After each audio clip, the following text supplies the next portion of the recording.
अगली बात करते हैं, अपने पास 2 क्वेश्चन पेंडिंग हैं, अगली बात उसी से रिलेट करते हैं। आपका क्वेश्चन नंबर 1 तो ये होना चाहिए कि घर्षण से आवेश क्यों, पहला प्रश्न आपका होना चाहिए। ये आपके दिमाग में ही रहना चाहिए, क्योंकि मैंने आपको एक्सपेरिमेंटली बातें तो समझा दी, लेकिन तथ्य अपनी जगह पर मैंने छिपा रखा है। अभी ये तो तथ्य क्लियर ही नहीं हुआ कि घर्षण से आवेश क्यों आया, क्या वजह थी। दूसरा क्वेश्चन अपने दिमाग में रख लीजिए, प्रयोग नंबर 1 की, कांच की छड़ धन आवेशित क्यों, मतलब ऋण आवेशित नहीं हो सकती क्या, ऐसी बात को आप अपने दिमाग में रख लीजिए। इस बात को जब दिमाग में रखेंगे तो अब इन दोनों का जवाब मैं आपको किसी टॉपिक से देने वाला हूं। टॉपिक के साथ सीधा सीधा इलेक्ट्रॉन सिद्धांत से आवेश की व्याख्या है ना, आवेश की व्याख्या। क्लियर? पिछले टॉपिक में अभी जो अपन ने पढ़ के निपटे हैं, उस पिछले टॉपिक में अपन ने क्लियर कर दिया था, मैं आपको दिखा देता हूं, है ना। जो लास्ट टॉपिक था उसमें, हाँ, प्रयोग नंबर 1 प्रयोग नंबर 2 जो पे अपन ने लिया था, ठीक है, ये वाला आ गया, ठीक है। अब बात को देखो, घर्षण से आवेश की उत्पत्ति क्यों, तो मैं आपको पिछले प्रयोग से समझा देता हूं। पिछले प्रयोग में अपन ने क्या ले रखा था वो समझाया है ना। पिछले प्रयोग में ये बात क्लियर हो गई थी कि साहब सजातीय आवेशों के मध्य प्रतिकर्षण होगा, विजातीय आवेशों के मध्य आकर्षण होगा। आवेश का नामकरण जो किया वो बता ही दिया। ये भी क्लियर हो गया कि रगड़ी जाने वाली वस्तु और जिससे रगड़ते हैं दोनों ही आवेशित होती हैं, दोनों पर आवेश की मात्रा बराबर होती है, लेकिन प्रकृति विपरीत होती है। जैसे कांच की छड़ को आपने रेशम से रगड़ा तो कांच की छड़ पे अगर प्लस क्यू आवेश आता है तो रेशम के कपड़े में उतना का उतना, लेकिन माइनस क्यू आवेश होगा ना। चलो साहब अब आ जाओ। तो इन 2 क्वेश्चंस को लेते हुए हम बात एक टॉपिक से क्लियर कर रहे हैं, इलेक्ट्रॉन सिद्धांत से आवेश की व्याख्या। बात को समझना बच्चों, है ना, ध्यान से, है ना। इलेक्ट्रॉन सिद्धांत से आवेश की व्याख्या के लिए पहले एक छोटी सी बात को हम समझें, या एक भौतिक राशि को हम थोड़ा सा पढ़ लें। कार्यफलन, अंग्रेजी में इसे वर्क फंक्शन भी कहते हैं। क्लियर? आप इसको W0 से बताओ या फाई से बताओ, उससे मुझे कोई लेना देना नहीं। थोड़ा सा कंसंट्रेट रहना इस पर। कार्यफलन क्या है ना? कार्यफलन उस न्यूनतम ऊर्जा को कहते हैं जो धात्विक सतह पर, अंदर से धात्विक सतह पर इलेक्ट्रॉन को ला दे, ये ऐसे बोले, वह न्यूनतम ऊर्जा जो अंदर से इलेक्ट्रॉन को धातु की सतह पर लाने के लिए आवश्यक होती है, उसे कार्यफलन कहते हैं। सीधे सीधे आप समझ ही गए होंगे कि कार्यफलन जितनी ऊर्जा की आवश्यकता है तो इलेक्ट्रॉन धातु की सतह के बाहर आएगा। अगर कार्यफलन जितनी ऊर्जा आपके पास नहीं है तो इलेक्ट्रॉन धातु की सतह से बाहर नहीं आ रहा। ठीक है सब? अब आ जाइए सब, मैं आपको क्वेश्चन नंबर 1 का जवाब देता हूं। ये आपने लिया सब कांच की छड़, ये आपने ले लिया सिल्क का कपड़ा, तो ये तो ग्लास रोड और ये सिल्क। क्लियर? जिन 2 पदार्थों को आप ले रहे हैं उनका कार्यफलन या यूं कहते हैं कार्यफलन पदार्थ की प्रकृति वो पृष्ठ की अवस्था पर निर्भर करता है। अलग अलग पदार्थ का कार्यफलन अलग अलग होता है, जैसे कॉपर का अलग है, आयरन का अलग है, एल्यूमिनियम का अलग है। तो अलग अलग पदार्थ के कार्यफलन अलग अलग होते हैं। दूसरी बात, कार्यफलन पृष्ठ की अवस्था पर भी निर्भर करता है। पृष्ठ पे अगर मान लो चिकनाई लगी हुई है, ग्रीस, तेल आदि इत्यादि, तो कार्यफलन का मान बढ़ जाएगा। स्वाभाविक रूप से मैंने अलग अलग पदार्थ आपको दिखाएं, तो इन पदार्थों का कार्यफलन यानी वह न्यूनतम ऊर्जा जिससे इलेक्ट्रॉन सतह पर आ जाए, वो दोनों के लिए अलग अलग है। इन दोनों में जिनका हमने उपयोग किया, इनमें कांच का कार्यफलन कम है। किसकी तुलना में? सिल्क की तुलना में। आप यहां ध्यान रखिएगा, आप कार्यफलन का कंपैरिजन उन दो पदार्थों में ही करेंगे जिनको परस्पर आप संपर्क में ला रहे हैं या जिनको आप परस्पर रगड़ रहे हैं। अन्य में आप ये बात शामिल नहीं कर सकते, है ना? तो अब ध्यान से समझें, हम जिनको संपर्क में ला रहे हैं उनमें कम कार्यफलन किसका है? कांच की छड़ का। किससे? सिल्क से। इन दोनों के अलावा और किसी की बात नहीं करनी। अब देखो, आप दोनों को रगड़ोगे, इस प्रक्रिया को कहते हैं घर्षण। घर्षण से सीधे सीधे जिस ऊर्जा की उत्पत्ति होगी उसको हम कह दें या कहते हैं यांत्रिक ऊर्जा। क्लियर? यह यांत्रिक ऊर्जा जो घर्षण के कारण उत्पन्न होगी, यह पदार्थ किसके रूप में काम में ले लेंगे? कार्यफलन के रूप में। अब दोनों में किसका कार्यफलन कम है? स्वाभाविक है, कांच का कार्यफलन कम है। तो इस यांत्रिक ऊर्जा का अवशोषण या इस यांत्रिक ऊर्जा को पदार्थ किसके रूप में काम में लेते हैं? उस न्यूनतम ऊर्जा के जो इलेक्ट्रॉन को कहां लाने के लिए आवश्यक है? सतह पर। इसका कार्यफलन कम है तो इलेक्ट्रॉन कांच की सतह से बाहर आ गए। अब इलेक्ट्रॉन कांच की सतह से बाहर आ गए तो फिर गए कहां? तो कांच की छड़ के संपर्क में कौन है? सिल्क। ये सतह पर आने वाले इलेक्ट्रॉन, क्योंकि आप सिल्क के कपड़े से ही तो रगड़ रहे हो, तो सतह पर आने वाले इलेक्ट्रॉन किस में प्रवेश कर जाएंगे? सिल्क में। कांच की छड़ पर कांच की छड़ की सतह पर आने वाले इलेक्ट्रॉन सिल्क से रगड़े जाने के कारण किस में एंटर कर जाएंगे? सिल्क में। तो यहां पर इलेक्ट्रॉन का आधिक्य हो गया, और इलेक्ट्रॉन का आधिक्य हो गया तो रेशम का कपड़ा क्या हो जाएगा? ऋण आवेशित। कांच ने इलेक्ट्रॉन त्याग दिए।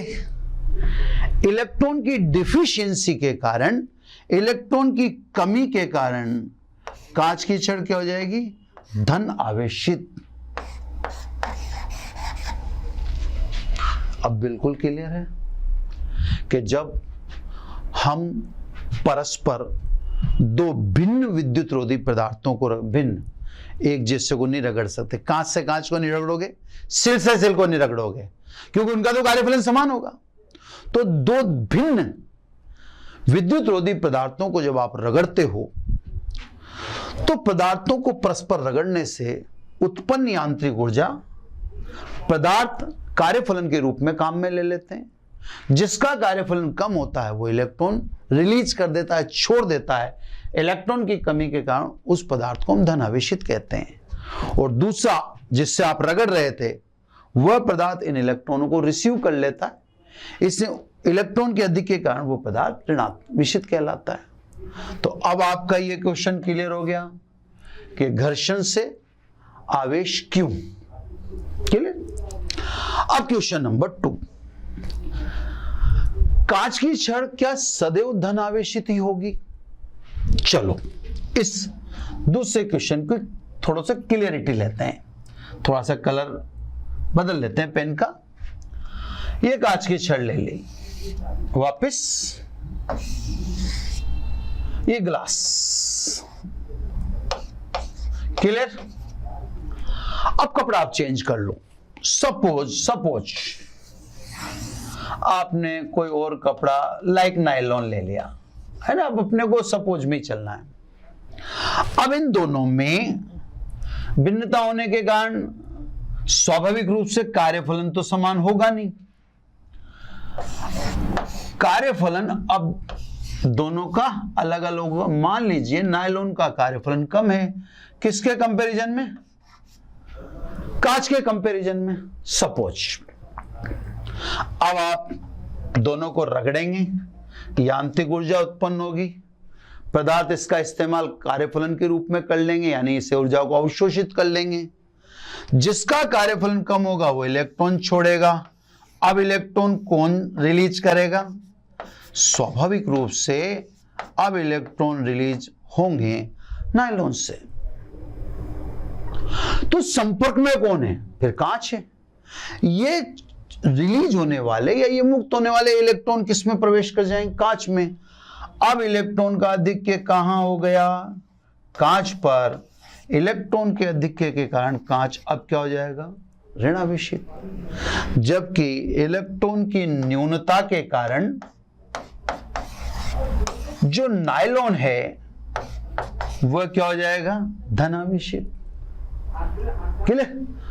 अगेन घर्षण से आवेश क्यों, ये तो क्लियर हो ही गया। लेकिन अब आप ये भी समझ गए होंगे कि कांच की छड़ सदैव धनावेशित हो ये जरूरी नहीं है।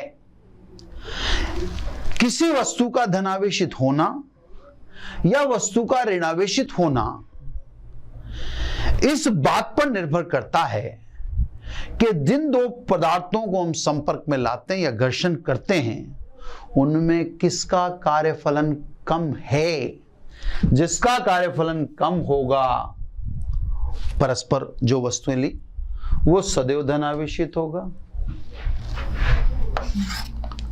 और जिसका कार्यफलन अधिक होगा वो इन इलेक्ट्रॉन को रिसीव करने के कारण क्या हो जाएगा? ऋणावेशित हो जाएगा। तो बच्चों दोनों प्रश्न क्लियर। इलेक्ट्रॉन सिद्धांत से क्लियरिटी दे दी गई कि साहब घर्षण से आवेश क्यों और कांच की छड़ धनावेशित ही होगी या ऋणावेशित भी हो सकती है। तो जवाब मिल गया आपको कि कांच की छड़ ऋणावेशित भी हो सकती। इस चीज को समझाने के लिए मैंने एक व्यवस्था बना रखी है, आपको केवल बात समझनी है ना। अपन नाइट्रोजन की 3 स्थितियां लेते हैं और ये आवेशन की प्रक्रिया को थोड़ा सा और डेप्थ में ले जाते हैं। न्यूट्रॉन की संख्या यानी नंबर ऑफ न्यूट्रॉन, है ना। मैंने न्यूट्रॉन के लिए आवेश की बात इसलिए नहीं क्योंकि न्यूट्रॉन निरावेशित होता है, वो जगत जानता है, इसलिए मैंने न्यूट्रॉन की संख्या लिखी। लेकिन अब मैं प्रोटॉन पर कुल आवेश, अब यहां आवेश लिखूं, प्रोटॉन पर कुल आवेश, है ना, या कुल धनावेश लिख लो आप, कुल आवेश, जैसे भी आपकी इच्छा हो, ठीक है। इलेक्ट्रॉन पर कुल आवेश, इलेक्ट्रॉन पर कुल आवेश, या आप चाहें तो कुल ऋणावेश लिख दें। तीसरे कॉलम में लिख दें अपन कुल आवेश, दोनों का टोटल कितना है वो लिख दें, और चौथे में लिख दें कुल द्रव्यमान। अब यहां से थोड़ी इंटरेस्टिंग बात समझना, ज्यादा उसको लंबा लेना उचित नहीं है, मैं बस उसको शॉर्ट में क्लियर करना चाहता हूं। पहले हम बात करें नाइट्रोजन 7 और 14 उदासीन नाइट्रोजन की बात करें। मैंने आवेश की जगह 0 लिख दिया, है ना। लिखने के तरीके अलग अलग हो सकते हैं, मैं केमिस्ट्री में पढ़ाता नहीं हूँ, मैं फिजिक्स पढ़ाता हूँ, मैं जितना जानता हूँ उस हिसाब से लिख देता हूँ। मैंने ये परमाणु क्रमांक लिख दिया, वो द्रव्यमान संख्या लिखी, और इधर मैंने आवेश लिख दिया जो 0 है। न्यूट्रॉन की संख्या कितनी है? 7 है। आवेश नहीं होता, आवेश की बात ही नहीं कर रहे। नाभिक में प्रोटॉन कितने हैं? 7 हैं। हर प्रोटॉन पर आवेश कितना है? इलेक्ट्रॉन के बराबर लेकिन धनात्मक। तो कुल धनावेश कितना हुआ? +7e। क्लियर? इलेक्ट्रॉन पर कुल आवेश, इलेक्ट्रॉन नाभिक के चारों तरफ ऑर्बिट में है, स्वाभाविक है कितने इलेक्ट्रॉन है? 7 ही है। हर इलेक्ट्रॉन पर आवेश कितना है? -c के बराबर। तो इलेक्ट्रॉन पर कुल आवेश कितना हुआ? -7 ही।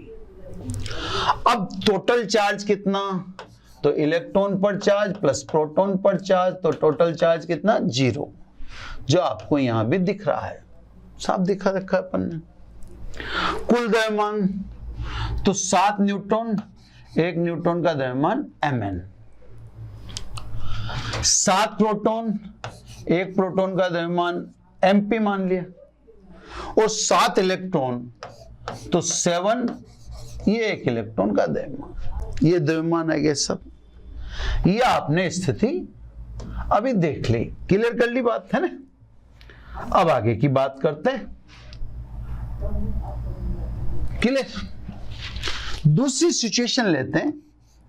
अगर नाइट्रोजन धन आवेशित है तो, अज्यूम कर लिया अपन ने, ठीक है। अब number of neutron 7 he. Neutron के साथ आवेश की बात करना बैठता ही नहीं, वो आप भी समझते हैं ना कि न्यूट्रॉन के साथ, न्यूट्रॉन विद्युदासीन करें तो आवेश की बात हम न्यूट्रॉन के साथ नहीं करेंगे, है ना। प्रोटॉन की संख्या नाभिक में अभी भी कितने प्रोटॉन है? नाभिक को तो घर्षण से कोई लेना देना नहीं है ना, वो तो ऑर्बिट का सेंटर है, ये एटम का सेंटर बोल दें उससे। तो प्रोटॉन की संख्या तो अभी भी 7 ही है, लेकिन ऑर्बिट में से 2 इलेक्ट्रॉन गायब हो गए, यानी ऑर्बिट में अब कितने इलेक्ट्रॉन रह गए? 5 इलेक्ट्रॉन रह गए। इससे इलेक्ट्रॉन पर कुल आवेश 2 इलेक्ट्रॉन घट चुकने के कारण कितना है? -5 ही। तो नाइट्रोजन पर टोटल चार्ज कितना हुआ? -5 ही प्लस 7 ही इज इक्वल टू +2e, जो आपको यहां साफ दिखाई दे रहा है। क्लियर? द्रव्यमान न्यूट्रॉन उतने के उतने ही हैं, प्रोटॉन उतने के उतने ही हैं, लेकिन इलेक्ट्रॉन की संख्या कम हो चुकी है। इलेक्ट्रॉन की संख्या कितनी रहेगी? 5। तो सब इलेक्ट्रॉन की संख्या 5 रहेगी, तो इलेक्ट्रॉन पर द्रव्यमान कितना लिखें? 5। ठीक है, द्रव्यमान घट चुका है। पहले के कंपैरिजन में देखो, पहले द्रव्यमान इतना था, 7 प्रोटॉन के बराबर, 7 न्यूट्रॉन के बराबर प्लस 7 इलेक्ट्रॉन का। अब 2 इलेक्ट्रॉन के बराबर द्रव्यमान घट चुका है, द्रव्यमान में कमी हुई है जो दिखता है। अब तीसरी एक और सिचुएशन लेते हैं। अगर नाइट्रोजन नेगेटिव चार्ज होता, -2 चार्ज, नंबर ऑफ न्यूट्रॉन अभी भी 7 ही है, चार्ज की बात न्यूट्रॉन पर पहले से ही नहीं कर रहे हैं अपन। नाभिक में अभी भी प्रोटॉन 7 ही हैं। क्लियर साहब? इसका मतलब कुल धन आवेश तो अभी भी 7 का 7 ही है, यह भी क्लियर है। ठीक है, इलेक्ट्रॉन की संख्या बढ़ चुकी है। 7 इलेक्ट्रॉन ऑर्बिट में थे, इलेक्ट्रॉन अब ऑर्बिट में कितने हो चुके हैं? 9। तभी तो ऋणावेशित हुआ। यहां भी कैलकुलेशन से दिख जाएगा, 9 इलेक्ट्रॉन 7 प्रोटॉन, तो टोटल चार्ज नेगेटिव दिख रहा है, विजिबल है। क्लियर? अब द्रव्यमान देखें तो 7 न्यूट्रॉन, अभी भी न्यूट्रॉन 7 ही है ना, प्लस 7 प्रोटॉन, क्योंकि प्रोटॉन अभी भी 7 ही है, वह 9 इलेक्ट्रॉन। अगर अपन बिगिनिंग से देखें, यानी यहां से कंपैरिजन करें, तो ऋण आवेश का द्रव्यमान बढ़ चुका है। तो एक छोटी सी बात तो हमें जो यहां दिखाई देती है या जो हम देख पाते हैं, वो एक विशेष बात यह भी दिखती है कि आवेशन की प्रक्रिया में द्रव्यमान का भी परिवर्तन होता है। वस्तु अगर धन आवेशित होती है तो द्रव्यमान में अल्प कमी जो आपको 2 इलेक्ट्रॉन के बराबर दिखा रखी है, और जब वस्तु ऋणावेशित होती है तो द्रव्यमान में वृद्धि जो आपको 9 इलेक्ट्रॉन मतलब 2 इलेक्ट्रॉन से बढ़ चुकी है, यानी 2 इलेक्ट्रॉन के बराबर द्रव्यमान बढ़ चुका है। तो पहली क्लियरिटी तो ये कि आवेशन की प्रक्रिया में आवेशन तो होता ही है, लेकिन आवेशन के साथ साथ द्रव्यमान में भी परिवर्तन होता है। अब दूसरी बात, नंबर ऑफ न्यूट्रॉन से तो हमें कोई शुरू से ही दिलचस्पी नहीं, क्योंकि आवेशन का रीजन हो ही नहीं सकता।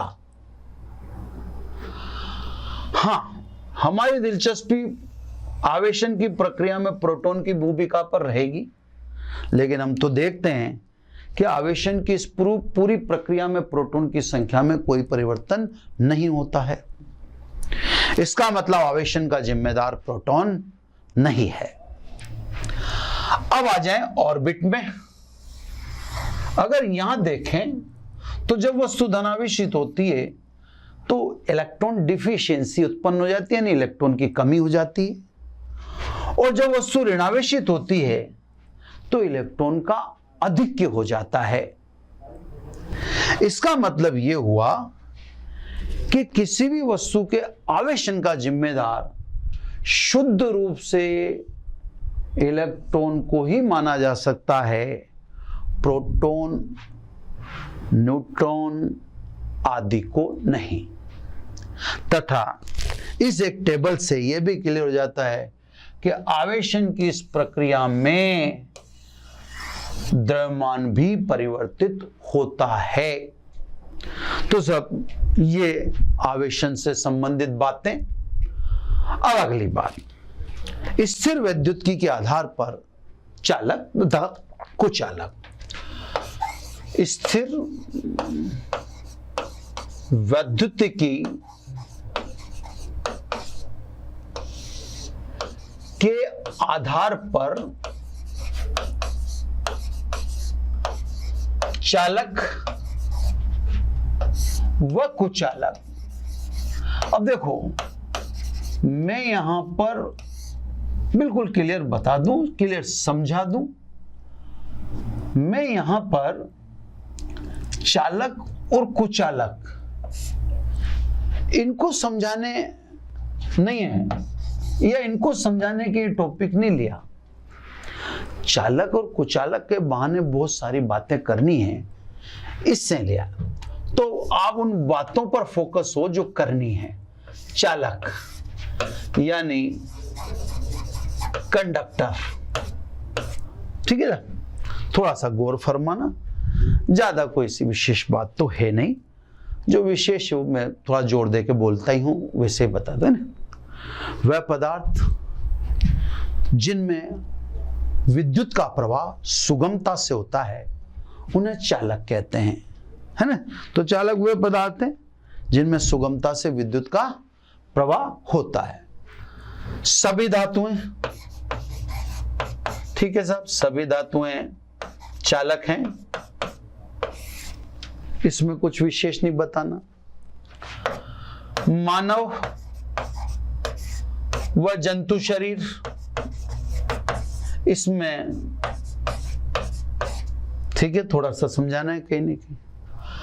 पृथ्वी, यहां भी कुछ विशेष कहना है, ठीक है ना?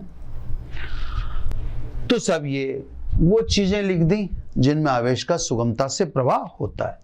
अब मुझे जो विशेष बातें समझानी आप उनको ध्यान से गौर कीजिए। मुझे पहली बात समझानी है, चालक को दिया गया आवेश उसकी सतह पर समान रूप से फैल जाता है। चालक के अंदर आवेश का प्रवेश करना संभव नहीं है। क्लियर सब?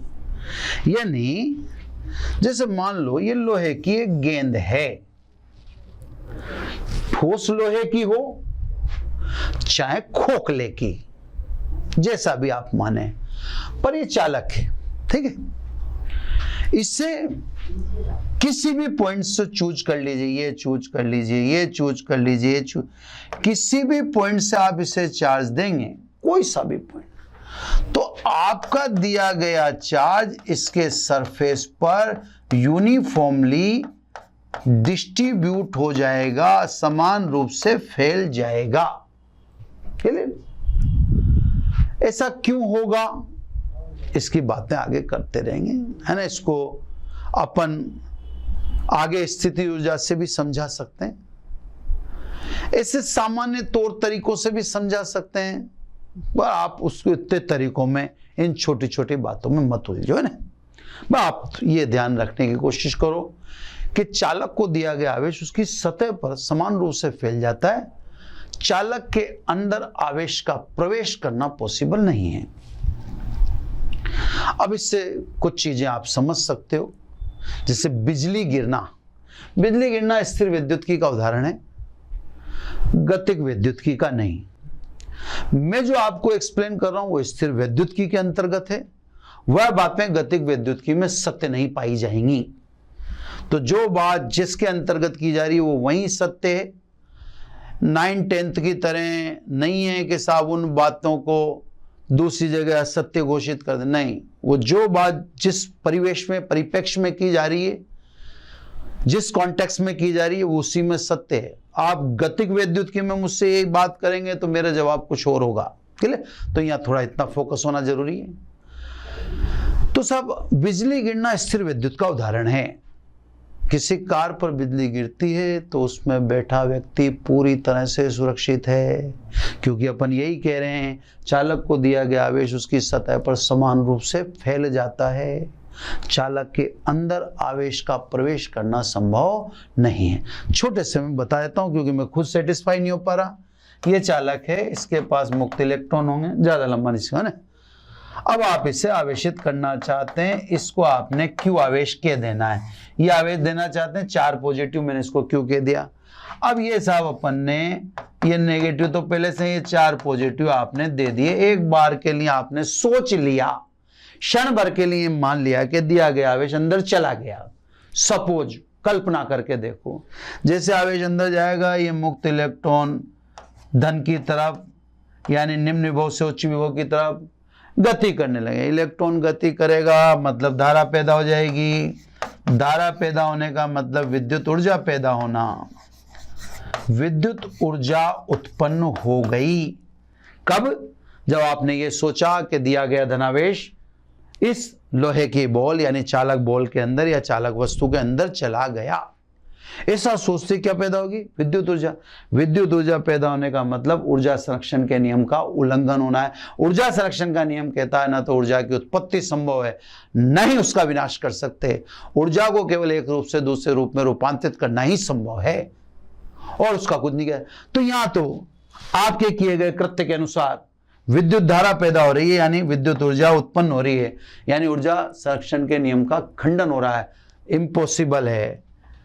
अगर ऐसा नहीं हो रहा है या ऐसा नहीं हो सकता है या ऊर्जा संरक्षण के नियम का खंडन संभव नहीं है, तो फिर अब आप समझ जाओ कि दिया गया आवेश अंदर तो प्रवेश नहीं करेगा। लेकिन चालक आवेश लेता है, तो चालक आवेश लेता है तो ये इसे कहां स्थानांतरित कर देगा? सतह पर, क्योंकि सजातीय आवेश है, एक ही प्रकृति का आवेश है, तो ये भी आपस परस्पर एक दूसरे को प्रतिकर्षित करेंगे, तो इसको समान रूप से फैलना ही पड़ेगा, क्योंकि परस्पर एक ही आवेश पे अन्य के कारण भी बल लग रहा है। तो ये छोटे से किस्से से बेटा ये समझ लो। लंबा किस्सा तो फिर मैं कभी मूड में होऊंगा सुनाऊंगा आपको, है ना। जो स्थिति ऊर्जा पढ़ेंगे तब, यानी अपन स्थिर विद्युतकी का 2nd चैप्टर पढ़ेंगे तब मैं और डिटेल में ले जाके आपको समझाऊंगा। तो सब चालक को दिया गया आवेश उसकी सतह पर समान रूप से फैल जाता है। आप केवल ये याद रख लो, अगर बिजली गिरने वाली है, आपको ऐसा डर लगता है, तो आप कार में जाके बैठ जाओ, रेलगाड़ी में जाके बैठ जाओ, बस में जाके बैठ जाओ, चालक के अंदर बैठे हो तो बिजली गिरना स्थिर विद्युतकी का उदाहरण है। कार के अंदर बैठा व्यक्ति बिजली गिरने से पूरी तरह से सुरक्षित है। छोटे से उदाहरण में समझो तो आपके घर पे अगर बिजली गिरती है, तो अगर आपके घर में कोई तोता है तो तोता पूर्णतः सुरक्षित है। आप उस बिजली के संपर्क में आने से खत्म, या आपको नुकसान हो सकता है, लेकिन तोता पिंजरे के अंदर है, चालक खोल में है, और चालक खोल में है तो तोता सुरक्षित है। क्लियर साहब? अगर आपको अपनी कोई जान से ज्यादा प्यारी चीज है और आप उसको बिजली गिरने से बचाना चाहते हैं, बिजली गिरने से, तो आप उस प्यारी चीज को लोहे या धात्विक खोल में रख दें, वह सड़ जाएगी और कारणों से खत्म हो जाएगी, लेकिन बिजली गिरने से वो खत्म नहीं होगी। ये बात क्लियर होगी साहब, है ना? अब बच्चों मेरे को दूसरी बात कहनी है, नंबर टू मुझे कहना है पृथ्वी के बारे में। ठीक है ना? इसके बारे में पृथ्वी का एक छोटा सा इंट्रोडक्शन। पृथ्वी अनंत धारिता का विशाल प्राकृतिक चालक है। तो पहली बात तो पृथ्वी चालक है, क्योंकि उसको चालक के उदाहरण में डाला है। इसको मैंने बोला है चालक भी कौन सा? अनंत धारिता वाला। क्लियर? अनंत धारिता के क्या मायने, तो मैं आपको छोटे से में समझाता हूं। यानी आप पृथ्वी को कितना ही आवेश दो या पृथ्वी से कितना ही आवेश लो, उसकी प्रकृति पर विद्युत्की के सेंस में कोई फर्क पड़ने वाला नहीं। विद्युत्की के सेंस में इसलिए बोल रहा हूं कि उसका विभव अपरिवर्तित रहेगा, उसे बहुत आवेश दे दो चाहे उससे बहुत। यानी पृथ्वी की स्थिति पानी के संदर्भ में समुद्र जैसे, पानी के संदर्भ में समुद्र को क्या कहोगे? अनंत धारिता वाला। कितनी ही गर्मी पड़ती है तो भी समुद्र का लेवल कम नहीं होता, और कितनी बाढ़ आती है, बारिश आती है तो भी समुद्र का लेवल चेंज नहीं होता। तो समुद्र को अपन पानी के संदर्भ में अनंत धारिता वाला कहेंगे। एग्जैक्टली बिजली के संदर्भ में या स्थिर विद्युत्की के संदर्भ में पृथ्वी को क्या कह रहे हैं?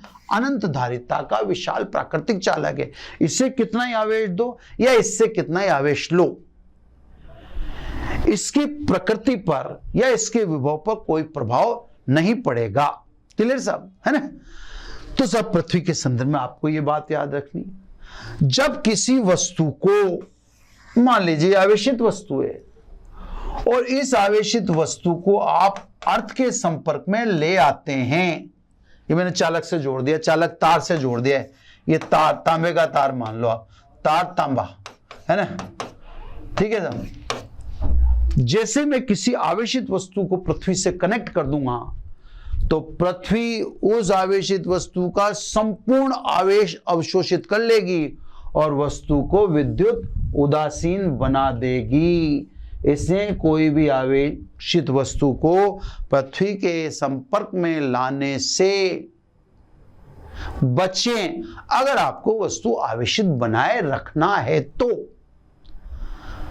वस्तु पर से आवेश खत्म करना है तो उस वस्तु को जो आवेशित है उसको किसके टच करा दें? अर्थ के। चाहे वस्तु ऋणावेशित हो चाहे दें, जैसे आपने पृथ्वी के टच कराया, ऋण आवेशित होगा तो ऋण आवेशित को ड्रिंक कर लेगा, धन आवेशित वस्तु है तो धन आवेश को ड्रिंक कर लेगा।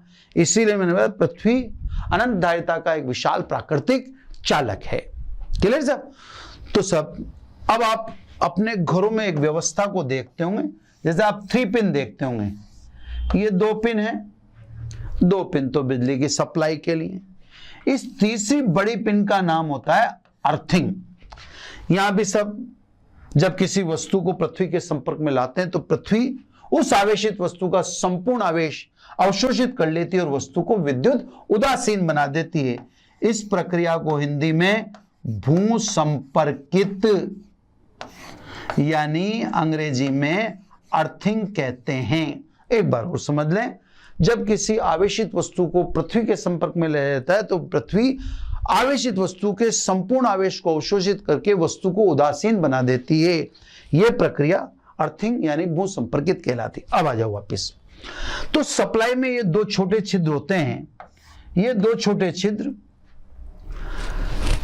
विद्युत की सप्लाई देते हैं। एक 3 पिन में बड़ा छिद्र दिखेगा आपको, इस बड़े छिद्र को अर्थिंग कहते हैं। यह बड़ा छिद्र आपके घर में होने वाली जो विद्युत से संबंधित हानियां हैं उनको रोक सकता है, कैजुअलिटी खतरे को बचा सकता है। ऐसे समझ लें आप बस शॉर्ट में, ये कूलर है, एक कूलर को अपन ऐसे डिजाइन कर देते हैं, ये कूलर है, ये 2 तार तो ठीक है साहब, इस कूलर को चला रहे हैं। ये तीसरा तार इस कूलर की बॉडी से तब टच में होना चाहिए, जो कोड है अर्थिंग। बाय द वे, इस कूलर में तार के छूट जाने से, टूट जाने से, किसी भी कारण से, मान लीजिए फेस सब बॉडी के टच हो गया, तो कूलर की बॉडी में करंट फैल जाएगा, क्योंकि आपने अर्थिंग कर रखा है। अर्थ क्या है? अनंत धारिता का विशाल प्राकृतिक। तो अर्थिंग क्या करेगा? इस लीकेज करंट को एब्जॉर्ब कर लेगा। अब अगर कोई छोटा बच्चा इस कूलर को टच करता है तो उस बच्चे को या व्यक्ति को विद्युत से अधिक नुकसान होने वाला नहीं है, क्योंकि व्यक्ति भी हालांकि चालक है। लेकिन यह भी तो ध्यान रखें, आपने क्या कर रखा? अर्थिंग।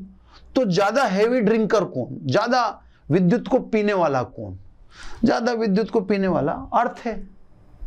तो स्वाभाविक रूप से अगर आपके घर में अच्छे अर्थिंग है तो विद्युत से होने वाली हानियों से आप घर में होने वाले किसी भी व्यक्ति को हानि को बचा सकते हो, है ना? तो घर में अच्छे अर्थिंग होने चाहिए। अच्छे अर्थिंग होने चाहिए, उसका कारण बता ही दिया। और भी अर्थ से रिलेटेड बहुत सारी बातें होती हैं, लेकिन यहाँ पर अभी जैसे मान लीजिए इलेक्ट्रिक ट्रेन है, वो तो बिजली से ही चल रही है। उसमें कितने ह्यूमन बीइंग जा रहे हैं, कितना मानव जा रहा है, कितना उसमें व्यक्ति जा रहे हैं, लेकिन रिस्क क्यों ले रखी है? क्योंकि पटरी को हर थोड़ी थोड़ी दूर पे अर्थिंग कर रखा है। अब पटरी हर थोड़ी थोड़ी दूर पर अर्थिंग है तो इसका मतलब ट्रेन अच्छा अर्थिंग है। अगर कोई विद्युत आघात ट्रेन पर हुआ भी तो वह पटरी से या पटरी के होने वाले अर्थिंग से कहां प्रवेश कर जाए? जमीन में प्रवेश कर जाए। उसमें बैठे व्यक्ति सुरक्षित रहेंगे। तो साहब एक बात तो ये मुझे समझानी थी जो मैंने आपको समझा दी, है ना? अब मुझे कुचालक में थोड़ा सा बताना है। कुचालक में कोई ज्यादा बात अपने को नहीं करनी, कुचालक में छोटी सी बात है ना। कुचालक में छोटी सी बात में पहले तो नाम ही है, कुचालक बोल दो,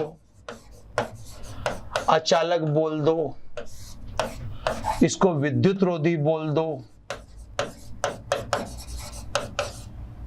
इसको पराविद्युत बोल दो, पराविद्युत।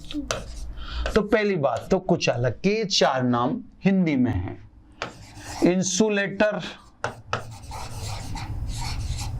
ये, और नॉन कंडक्टर, ये इंग्लिश में है।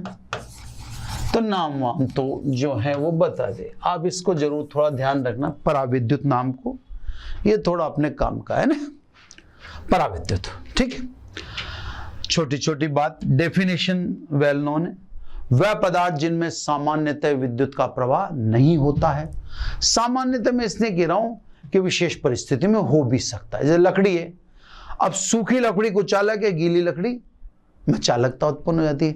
इससे मैंने परिभाषा देते समय एक छोटी सी बारीकी ध्यान में रखी कि वे पदार्थ जो सामान्यतः विद्युत का प्रवाह नहीं करते उन्हें कुचालक कहते हैं। रबर, रुई, लकड़ी, प्लास्टिक, ये सब क्या है? कुचालक हैं। कुचालक में 2 बातें। पहली बात, कुचालक को आप जिस स्थान पर आवेश देते हैं आवेश वहीं ठहर जाएगा। दिया गया आवेश कुचालक में समान रूप से नहीं फैलता। जिस स्थान पर आवेश हम प्रदान करते हैं कुचालक में आवेश वहीं का वहीं ठहर जाता है। चालक में तो आवेश समान रूप से फैल जाता है, लेकिन कुचालक में दिया गया आवेश दिए गए स्थान पर या बिंदु पर ही ठहर जाता है। इसीलिए किसी भी जैसे तार में धारा चल रही है तो उस तार को पकड़ने के लिए हम जैसे रबर का ग्लव्स पहन लेते हैं, उस तार को पकड़ने के लिए प्लास्टिक की, या उस तार को इधर से उधर करने के लिए प्लास्टिक की डंडी का इस्तेमाल कर लेते हैं। किसी भी कुचालक के द्वारा उस तार को हम शिफ्ट कर सकते हैं जिसमें धारा बह रही है, क्योंकि हम जानते हैं कुचालक में आवेश केवल उस बिंदु पे ही रह पाएगा जहां आप प्रदान करेंगे, अन्य जगह वो सरकने वाला नहीं है ना। वो परिभाषा में भी क्लियर है। दूसरी बात है ना, पहली बात क्लियर होगी। दूसरी बात यह है कि चालक को दिया गया आवेश चालक की सतह पर और अंदर भी हो सकता है, ये अंदर भी हो सकता है और सतह पर भी हो सकता है। स्वाभाविक है, उसका कारण है कि कुचालक में मुक्त इलेक्ट्रॉन जैसी कोई चीज नहीं है। जब मुक्त इलेक्ट्रॉन जैसी कोई चीज नहीं है तो यहाँ पर आवेश अंदर जाएगा तो मुक्त इलेक्ट्रॉन की गति से कोई धारा तो पैदा होगी नहीं, क्योंकि मुक्त इलेक्ट्रॉन का कंसेप्ट यहाँ है ही नहीं। तो यहाँ ऊर्जा संरक्षण के नियम के कोई उल्लंघन जैसी बात है ही नहीं। तो साहब कुल मिलाकर कुचालक को आप आवेश देंगे तो उस सतह अंदर फैल सकता है ना, समान रूप से फैल सकता है। मैं नहीं कह रहा, मैं तो कह रहा हूं अंदर प्रवेश कर सकता है। तो दो बातें, कुचालक को आवेश जिस बिंदु पे देते हैं वहीं ठहर जाता है। दूसरी बात, कुचालक को दिया गया आवेश उसके अंदर या सतह पर कहीं भी हो सकता है। ठीक है साहब।